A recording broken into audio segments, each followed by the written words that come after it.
नमस्कार दोस्तों। क्या होगा अगर आपकी गाड़ी और बाइक का माइलेज अचानक कम हो जाए, पेट्रोल पंप पर सिर्फ एक ही तरह का ईंधन मिलने लगे और आपके किचन का खर्च भी बढ़ जाए तो शायद आप हैरान हो जाएंगे।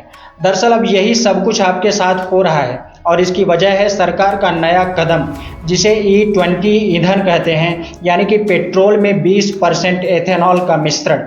अप्रैल 2025 में पूरे देश के पेट्रोल पंपों पर इसे लागू किया गया और भारत ने यह लक्ष्य तय समय से 5 साल पहले ही हासिल कर लिया और अब इसे बढ़ा करके E27 तक ले जाने की तैयारी चल रही है। वैसे सुनने में एक बहुत बड़ी उपलब्धि लगती है, लेकिन सवाल ये है कि क्या आप और मैं इसके लिए पूरी तरह से तैयार हैं।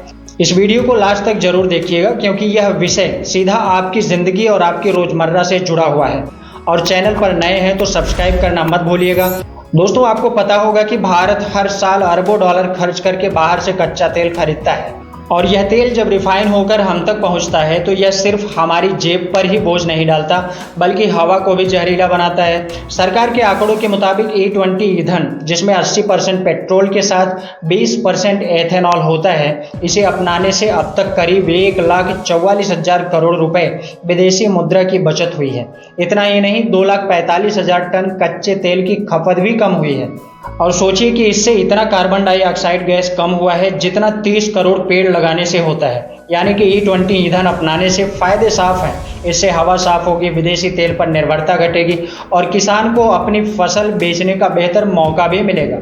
अगर आप किसी किसान परिवार से आते हैं तो ये बदलाव आपको ज़्यादा अच्छे से समझ आएगा, क्योंकि अब तो मक्का, गन्ना और यहाँ तक कि धान की पराली से भी एथेनॉल बनाया जा रहा है। इसका मतलब है कि किसानों को अब उसकी मेहनत का सही दाम मिलेगा। उदाहरण के लिए मक्के का भाव 2 साल में 1800 रुपये से बढ़कर 2500 रुपये प्रति क्विंटल तक पहुंच गया है। इससे किसानों की आमदनी बढ़ रही है, गांव में रोजगार के मौके बन रहे हैं और फसल बर्बाद होने का डर धीरे धीरे कम हो रहा है।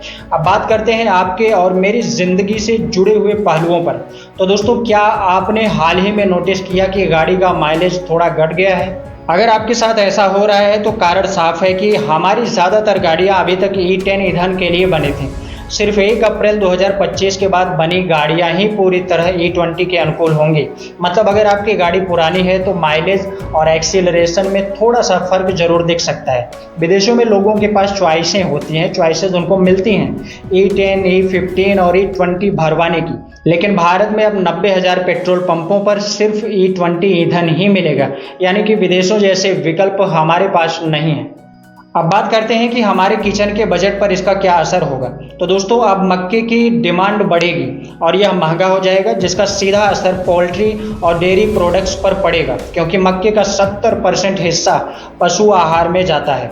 यानी कि चिकन, अंडा और दूध जैसी चीज़ें महंगी हो सकती हैं और जब ये महंगी होंगी तो इसका सीधा असर आपके रसोई के बजट पर पड़ेगा।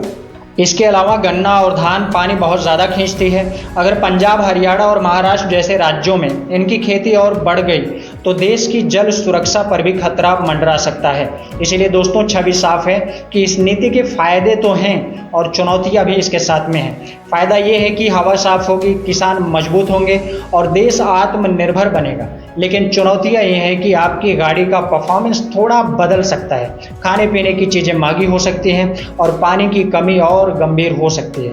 तो दोस्तों, अब सवाल यही है कि आप इस बदलाव को कैसे देखते हैं। क्या E20 ईंधन वाकई भारत को ऊर्जा में आत्मनिर्भर बना पाएगा? कमेंट करके ज़रूर बताएं। और अगर यह जानकारी आपको अच्छी लगी हो तो वीडियो को लाइक करें, शेयर करें और चैनल को सब्सक्राइब करना ना भूलें, क्योंकि ऐसे ही और भी जानकारियों से भरे वीडियो हम आपके लिए लाते रहेंगे। तो मिलते हैं नेक्स्ट वीडियो में, तब तक के लिए इजाज़त चाहूँगा। जय हिंद, जय भारत।